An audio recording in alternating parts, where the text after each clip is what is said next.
Donc bonjour à tous. Donc je m'appelle Clara Thompson. Je suis donc ingénieure évaluation environnementale à l'ADEME. Donc en binôme avec Olivier Rétoré qui a présenté au début de ce rendez-vous métier.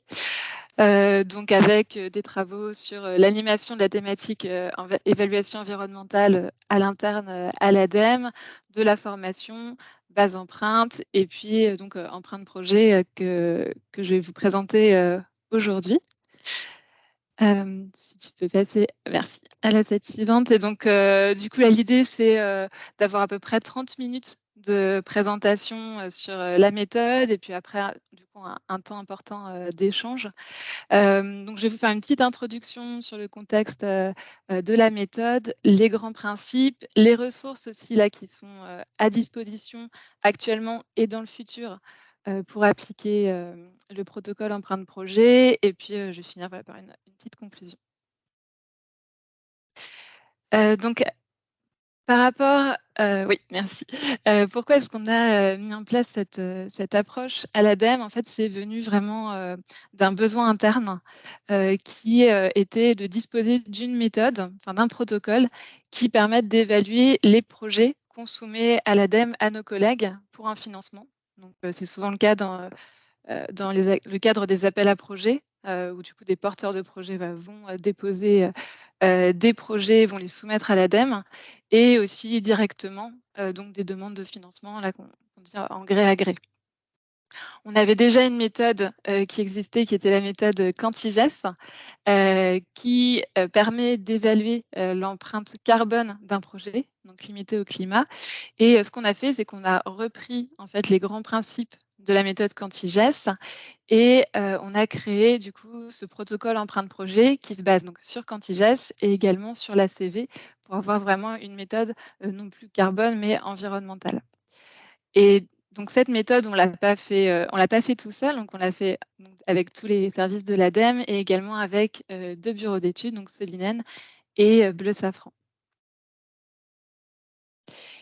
Et cette approche, elle rentre aussi dans un cadre un peu plus large. Donc là, je vais prendre juste quelques minutes pour vous en parler, qui est le cadre qu'on a appelé méthodologique de référence pour l'évaluation environnementale, qui est en fait une étude qu'on a menée entre 2018 et 2021, donc toujours avec Solinen et Bleu Safran, et qui ont donné 2 livrables, un guide méthodologique qui est un guide d'aide à la sélection des méthodes, dans lequel on va trouver des cartographies sur 20 méthodes d'évaluation environnementale, des fiches détaillées par méthode et aussi un logigramme qui est très intéressant parce qu'en quelques questions, en 5 questions, ça vous permet de déterminer quelle est la méthode d'évaluation la plus appropriée en fonction de votre objectif d'évaluation et de ce que vous allez évaluer de votre système.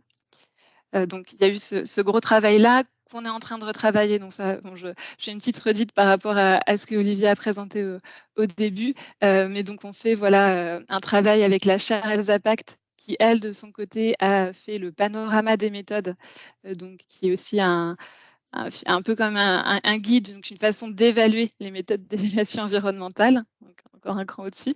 Et donc là, on va fusionner ces 2 travaux pour voilà, proposer un guide vraiment complet euh, sur, voilà, sur les méthodes d'évaluation environnementale. Et donc, en plus de ce guide, donc voilà, il y a la méthode empreinte projet que je vais vous présenter plus en détail aujourd'hui.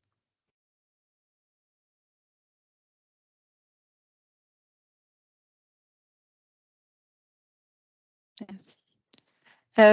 Donc on parle donc empreinte projet. Qu'est-ce qu'un projet? Parce que c'est un terme très large qui peut couvrir beaucoup de choses. De notre côté, ce qu'on entend par projet, ça va être des projets autant matériels qu'immatériels. Donc matériel, on entend la production d'un bien, la construction d'une infrastructure, d'un bâtiment, par exemple. Et dans tout ce qui va être projet immatériel, là, on va plutôt être dans, par exemple, de la R&D, de la formation. Par contre, on va toujours s'intéresser à des projets qui ont peu d'effets d'échelle, des impacts indirects assez limités. Si par exemple on veut évaluer plutôt des projets de taille macro ou méso, c'est-à-dire le déploiement de la filière hydrogène en France en 2050, pour ce genre de projet, empreinte projet ne sera pas le protocole le plus enfin, ne sera pas bien adapté parce que là, on est du coup dans des projets vraiment de plus grande ampleur, où on a plus des logiques d'ACV conséquentielles pour bien capter, tous les effets, sur l'environnement de ce type de projet. Donc empreinte projet permet, du coup d'évaluer l'empreinte environnementale des projets, mais des projets avec des effets d'échelle, limités. Maintenant, je vais vous parler des grands principes, de la méthode.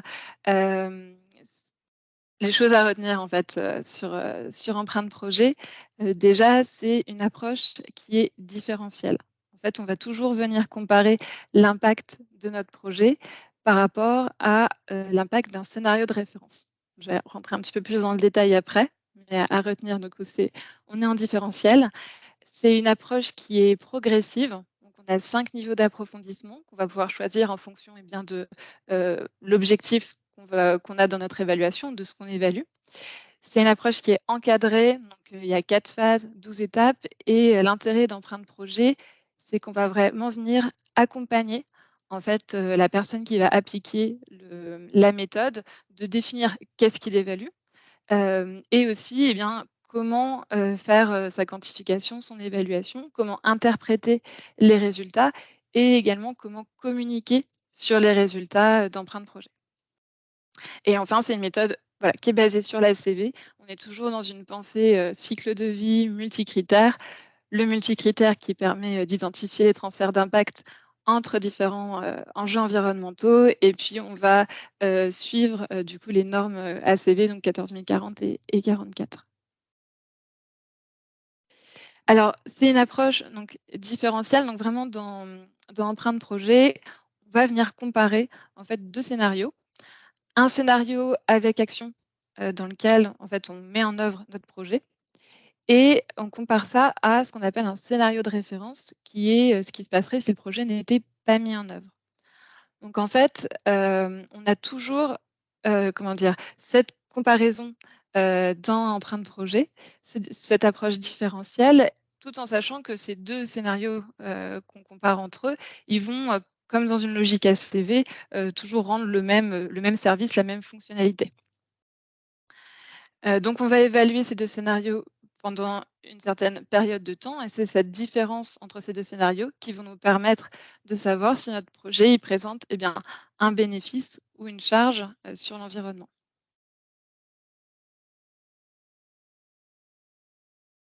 Merci.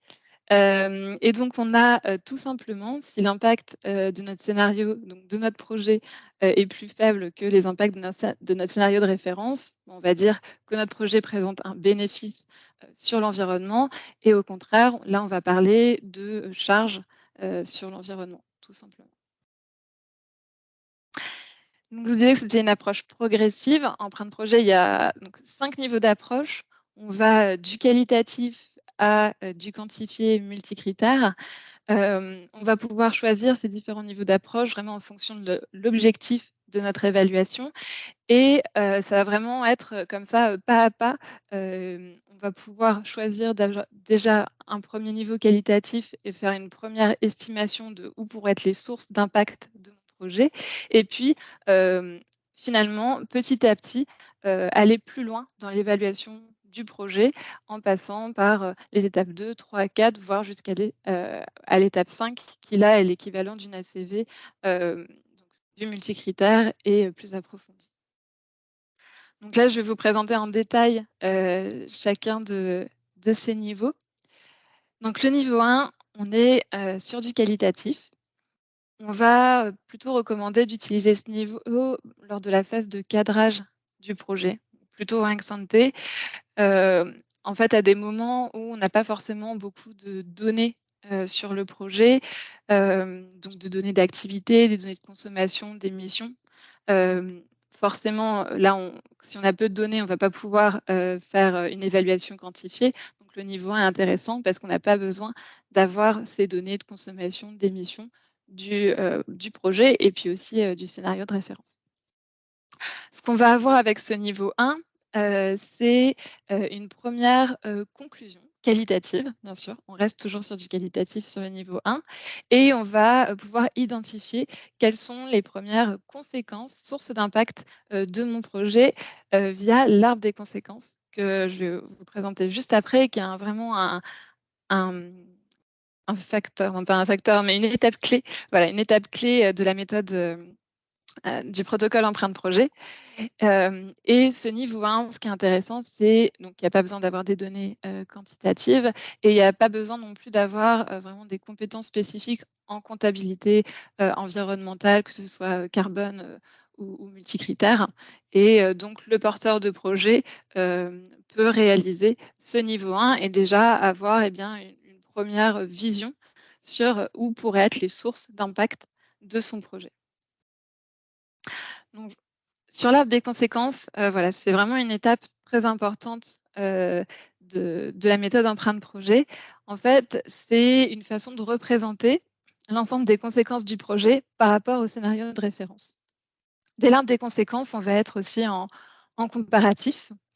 Hem, pardon. C'est un peu pour les personnes du coup qui sont habituées à l'ACV comme il y a ici aujourd'hui, on va être finalement dans une représentation qui est très similaire à la façon qu'on va pouvoir représenter le cycle de vie, hem, d'un système. Là ici, c'est sous une forme différente, sous la forme d'un arbre, mais il y a un peu la même logique en fait de bien définir et bien les différentes, étapes d'une certaine façon, du cycle de vie du projet et du scénario de référence. Donc je vous ai mis juste après un exemple, parce que c'est voilà, ça peut être un peu abstrait, un exemple d'un des conséquences, donc on a réalisé dans le cadre des cas d'études, hein. Il y a 7 cas d'études qui ont été faits pour, le protocole empreinte projet et donc on va pas aller dans le détail là de cet arbre, c'était juste pour faire, une illustration. Là, c'est, pour un projet de mise en place de, vitrage, allégé, dans les automobiles. Et en fait, on va vraiment venir dans cet arbre des conséquences, eh bien, décrire finalement, notre projet, les conséquences du projet. Et donc si on regarde juste, à gauche le 1er niveau des conséquences, les 1, 2, 3, 4, 5, voilà, on va mettre, eh bien, qu'il va y avoir besoin, d'investissement, de modifier la chaîne de production pour créer ces vitrages allégés, concevoir il y a les étapes de conception et de production, des vitrages, modification, du véhicule qui va accueillir, les vitrages allégés. Également, il y aura un effet sur la consommation de carburant du véhicule qu'on va retrouver, à la conséquence 4 et ce qui est intéressant, dans cet arbre des conséquences, c'est qu'on va pouvoir aussi intégrer, des conséquences qui ne sont pas forcément quantifiées. Là, par exemple, en 5, on a des conséquences indirectes immatérielles qui sont représentées sur cet arbre des conséquences et là qui est, voilà, l'augmentation du relationnel lors de la phase de R&D entre les partenaires. C'est quelque chose qu'on va pas forcément pouvoir quantifier, mais qu'on va quand même pouvoir mettre en avant, dans cet arbre. Et donc, pardon, je vais juste, continuer sur l'exemple pour vous dire aussi, donc voilà, l'approche différentielle d'empreinte projet, elle est aussi visible, dans cet arbre des conséquences. Si vous voyez dans la conséquence 2, conception et production de vitrage aminci, on a également donc les 2A et 2B, on a la production et la fin de vie des nouveaux vitrages et en 2B, on a l'évitement de la production et la fin de vie des anciens vitrages. Donc en fait, dès dans l'arbre, des conséquences, on va montrer, la différence entre notre projet et le scénario de référence.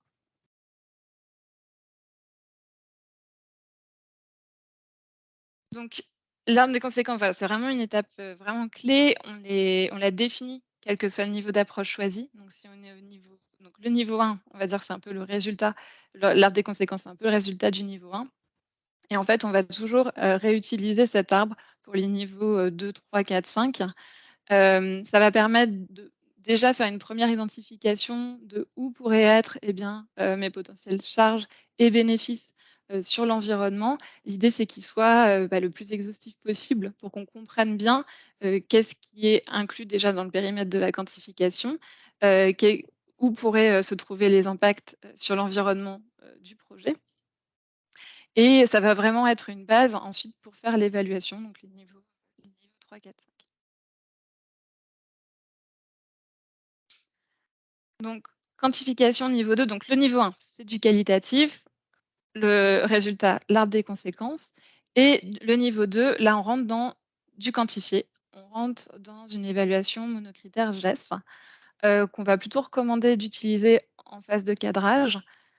Les résultats, eh bien, c'est une 1re conclusion sur les émissions GES du projet par rapport au scénario de référence toujours et par contre, attention, il y a forcément un risque de transfert d'impact, parce qu'on ne va pas regarder d'autres enjeux environnementaux.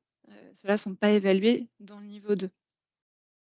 Et pour appliquer ce niveau 2, en fait, on va avoir besoin, eh bien, par exemple, base de données comme base carbone, enfin, donc maintenant base empreinte, sont suffisantes pour appliquer ce niveau 2. Il y a peu d'exigences, en termes de consistance, d'homogénéité de base de données, à ce niveau-là et ça va être équivalent finalement à une empreinte carbone simplifiée, et équivalent donc, à Quantiges, donc bon, souvent, on va dire qu'Antiges, c'est le niveau 2 d'emprunt d'un projet.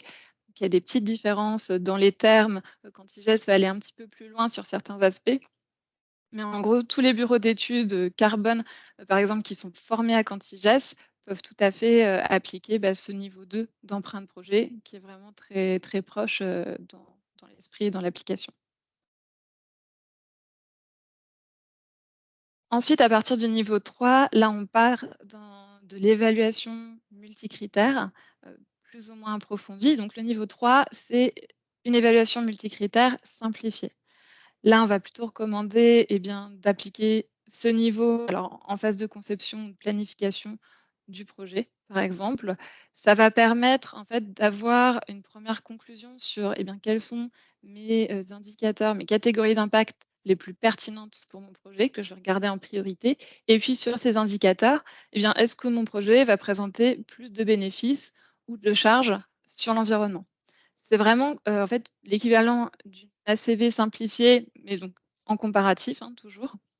Et là, on va pouvoir utiliser, des bases de données, d'ACV qui vont être EcoInvent ou bien, par exemple, la future base empreinte, enfin les nouvelles données qui seront, dans base empreinte, à horizon 2024. Et ce niveau 3, en fait, on va vraiment venir cadrer dans Empreinte Projet la façon dont l'ACV est faite. On va dire, eh bien, c'est les indicateurs, du PEF qu'il faut utiliser. Pour déterminer les catégories d'impact pertinentes, on va le faire par rapport au score unique, du PEF, par exemple. Donc là, on cadre vraiment l'application, de l'ACV simplifiée comparative, d'une certaine façon dans ce niveau 3. Et pour le niveau 4, là, on est sur une évaluation toujours multicritère, intermédiaire, on augmente d'un cran. Là, on va pouvoir, eh bien, évaluer le projet en ex ante si on a assez de données, en mi-parcours ou ex post pour suivre la performance, du projet et on va avoir une première conclusion sur l'intérêt environnemental du projet. En fait, là, on va vraiment venir utiliser, notamment le score unique, du PEF pour faire, cette conclusion et également intégrer, introduire ce qu'on appelle la note de fiabilité, donc qui est une note qui va être calculée en fonction notamment de la qualité des données d'activité, mais pas que et qui va permettre, eh bien, d'avoir vraiment une première conclusion, sur voilà, l'intérêt environnemental du projet. Donc c'est équivalent finalement à une ACV, comparative, sans communication externe, hein. Ici, on n'a pas de revue critique et avec une évaluation de la fiabilité, du résultat. Et dans les bases de données, là, on est, et bien sûr, l'utilisation d'une base de données homogène, comme Gabi, EcoInvent, enfin des bases de données, d'ACV, classiques. Et pour finir, le niveau 5, alors qui est en fait très proche du niveau 4, sauf que là, on va avoir, eh bien, de la revue critique parce que ce niveau 5 va permettre de communiquer les résultats quantifiés à l'externe. Et donc, on va voir ce processus, de revue critique dans le niveau 4 et aussi des exigences au niveau de la note de fiabilité dont je vous parlais juste à l'instant, où il va falloir une note de fiabilité minimale pour, eh bien, vraiment pouvoir communiquer, sur les résultats du niveau 5. Voilà, donc en résumé, donc on a, 5 niveaux d'approche, dans cette méthode d'emprunt de projet, qu'on peut choisir en fonction, eh bien, de la maturité, du projet, nos objectifs, si on veut faire de la communication à l'externe ou pas, par exemple, et aussi des ressources, hein. C'est pas le même, temps, le même investissement de faire un niveau 1, qualitatif et un niveau 5 où là, on va être sur de la l'ACV plus approfondie avec, une revue critique. Le niveau 1, ça permet de faire une première identification plutôt des sources, d'impact, du projet et puis les autres niveaux, ils vont être quantitatifs. On va aller vraiment du monocritère carbone jusqu'au, multicritère, approfondi et pour ces niveaux-là et bien, en fait, ça va demander, forcément, une expertise ACV de plus en plus poussée, plus on va loin, dans les niveaux. Une autre caractéristique, après ce focus sur les niveaux, c'est qu'en fin de projet, c'est une approche qui est très encadrée. En fait, on va avoir donc 4 grandes phases, 12 étapes, donc des phases, finalement qui ressemblent beaucoup, aux phases de l'ACV, donc l'objectif, le champ de l'étude, quantification et interprétation. On va pas forcément appliquer, toutes ces étapes, pour, tous les niveaux d'approche, forcément. Le niveau 1, qui est du qualitatif, on va pas avoir, les étapes, 7 à 12. Donc là, on est, finalement dans de la quantification. Mais tout ça, c'est vraiment, clairement indiqué dans la méthode en fonction du niveau d'approche, quelles étapes doivent être appliquées et aussi à chaque étape, eh bien, qu'est-ce qu'on attend, de la personne qui va appliquer la méthode, quel livrable, qu'est-ce qu'elle doit faire à ces étapes. Donc on guide vraiment en fait l'application, de cette approche, du début jusqu'à la fin.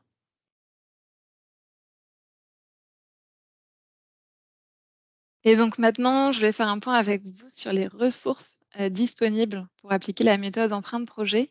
Donc côté, empreinte projet, on a un rapport méthodologique, qui est disponible sur la librairie ADEME.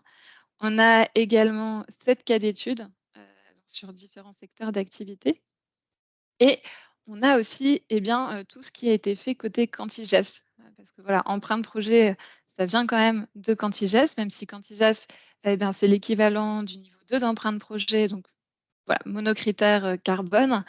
Mais il ne faut pas hésiter à aussi utiliser, ce qu'il y a côté Cantiges, donc le rapport méthodo, mais surtout, par exemple, les exemples de fiches actions qui sont en fait, eh bien, des évaluations, du niveau 2 d'empreinte projet, disons sur, plein de secteurs d'activité différents, et voilà, il y en a 140 donc il ne faut pas hésiter à aller regarder, ce qui a été fait.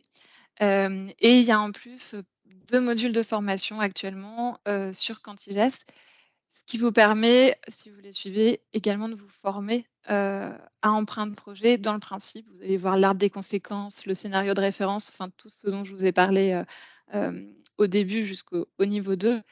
Après, il y aura des différences bien sûr entre Cantiges et empreinte projet au niveau des termes, mais globalement le principe est le même. Donc c'était les ressources actuelles et puis ensuite il y a les ressources à venir. Donc en fait en 2023, on va faire la transition de Cantiges vers empreinte projet. Donc pour ça, on va, vraiment, venir, bien déjà créer un document un peu de traduction, qui indique, eh bien, quelles sont les différences entre Cantiges et empreinte projet pour, notamment, les bureaux d'études et de conseil qui connaissent déjà bien Cantiges. On va aussi en 2024, ouvrir des sessions de formation pour l'externe, donc pour les porteurs de projets et aussi, pour les bureaux d'études et de conseil sur empreinte projet. Hem, là, cette formation à empreinte projet, l'objectif, c'est aussi qu'elle remplace, la formation à Cantiges quand elle sera prête, bien évidemment.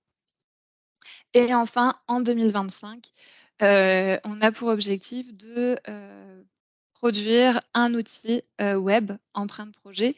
L'objectif, c'est que cet outil-là, il soit adossé à base empreinte et qu'il permette assez facilement, eh bien, de réaliser, l'évaluation des projets, sur le web via un outil.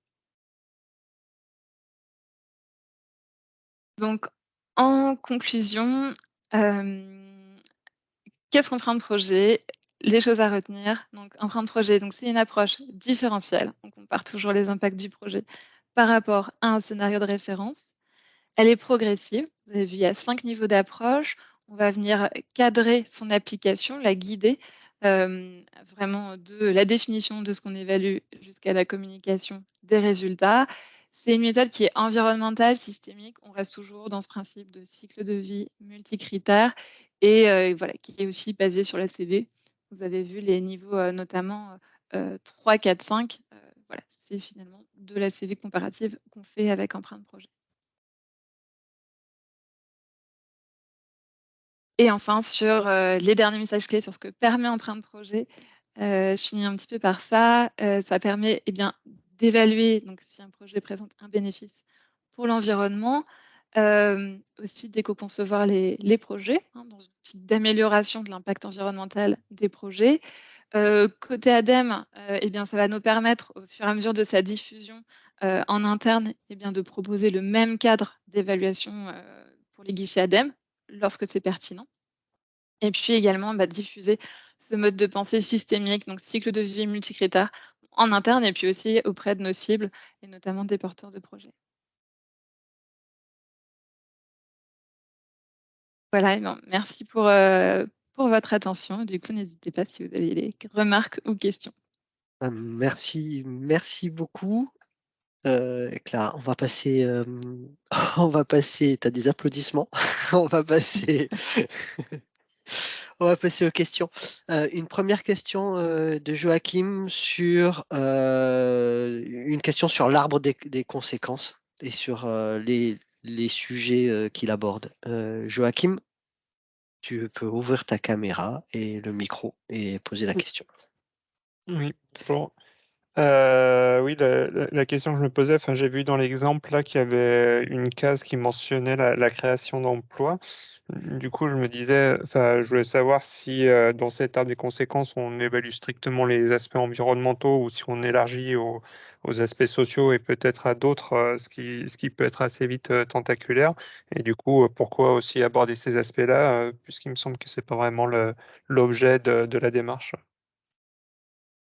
Oui, c'est une très bonne question. En fait, l'idée de l'arbre des conséquences, c'est, aussi d'aller un petit enfin, même si Empreinte Projet, c'est sur l'environnement, c'est aussi d'aller un petit peu plus loin, et de pouvoir indiquer, eh bien, quelles vont être les autres, conséquences, bénéfices, du projet et donc souvent, dans certains arbres des conséquences, le porteur de projet, en fait, il a envie aussi de mettre en avant, d'autres aspects et du coup, il va pouvoir le faire dans son arbre des conséquences. Ça ne veut pas dire que ces conséquences-là, bien sûr, seront quantifiées ensuite, création d'emplois ou, ce que je vous avais montré dans l'exemple de, conséquences immatérielles, ces choses-là, elles vont pas être quantifiées. D'accord. Vous aviez une deuxième question. Oui, sur le niveau 5, vous parliez d'une note de fiabilité. Qu'est-ce que c'est exactement? Est-ce qu'on parle là du DQR du PEF ou est-ce que vous avez un autre système d'évaluation de qualité ou de fiabilité? Alors c'est un peu différent de la note de DQR. Alors, du coup, Olivier, si tu peux passer j'ai quelques Mm. annexes, là-dessus si tu veux si tu peux passer les slides et trouver. Donc c'était ça, exactement. Donc en fait, on va évaluer la fiabilité de l'évaluation avec un peu 3 grandes thématiques. Conformité du champ de l'étude aux objectifs. Donc voir si, on a choisi le bon scénario de référence, on a bien décrit, nos conséquences et si on a pris, eh bien, en compte des facteurs externes qui pourraient influencer, l'impact de notre projet ou notre scénario de référence. Une partie sur la qualité des données, et donc là, ça ressemble beaucoup, voilà, matrice pédigrée, représentativité technologique, temporelle, géographique. Et puis on va avoir tout ce qui va être si on a fait des analyses de sensibilité, ou pas et du coup la variabilité aussi, des résultats. Donc ça, c'est les 3 grandes thématiques et bon et après il y a en plus dans le niveau 5 du coup cette revue critique, qui se rajoute un peu là dans la fiabilité mais qui est en plus. Voilà, le détail.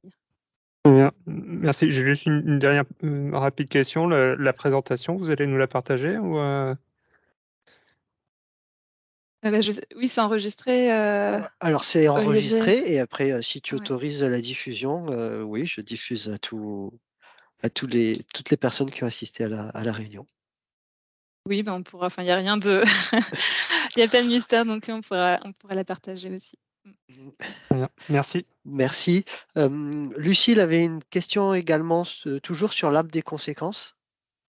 Donc, je lui laisse poser sa question. Oui, bonjour. Merci pour cette présentation, c'était très clair. En fait, oui, l'arbre des conséquences, la difficulté, c'est quand même de s'assurer d'avoir pensé à toutes les conséquences et d'être bien exhaustif. Est-ce que vous avez des conseils, des préconisations sur comment s'assurer d'avoir pensé à tout? Et ma deuxième question était aussi, plus on a de conséquences dans la dernière version du fichier Excel, qui était proposé par l'ADEME, en fait, quand on commence à avoir beaucoup de conséquences, ça devient rapidement illisible. Du coup, je me demandais s'il y avait des évolutions prévues sur le template ou en tout cas l'outil qui pouvait permettre de faire ça à court terme.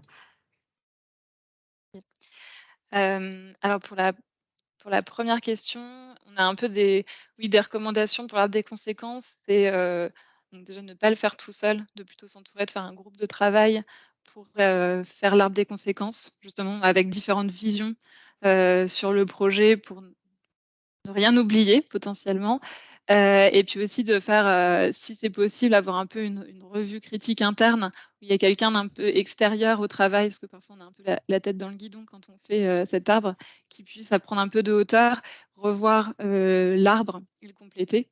Après, c'est vrai que un peu la complexité de ce travail, c'est de rien oublier et aussi de se dire: «OK, là, je m'arrête au bon moment», ou globalement, ensuite aller dans le détail de cette sous-conséquence, finalement a peu d'intérêt et donc voilà, il y a aussi ça qu'il faut gérer. Donc ça, c'est pas forcément évident. Et après sur la partie plutôt le support, donc là, le fichier Excel, donc je pense que c'est plus pour Perfecto, où on Oui, proposait un fichier, oui. Alors pour l'instant, je crois qu'il y a pas eu, on n'a pas trouvé de meilleure solution. Après, il faudra qu'on voit plutôt pour, l'outil web, donc par contre, c'est horizon 2025, pour avoir un truc, voilà, quelque chose de plus ergonomique et justement, on puisse faire l'arbre des conséquences, par exemple, directement en ligne et que ce soit plus lisible, ouais. d'accord, très bien. Merci beaucoup. Merci. Denis avait une question sur les émissions évitées. Oui, bonjour à tous. C'était une question très large. Alors, je vais commencer par, c'était le lien entre l'empreinte projet et l'ACV conséquentiel, mais j'ai l'impression que c'est un peu de l'ACV conséquentiel. Et puis deuxième question par rapport aux émissions évitées. Est-ce que vous allez vous en servir finalement pour avoir un peu des standards d'émissions évitées? Alors sur la partie, conséquentielle, donc oui, il y a un lien. Cet aspect, donc différentiel, on part à un scénario de référence, c'est ça qui, voilà, qui fait rentrer la méthodologie empreinte projet, dans de la CV conséquentielle.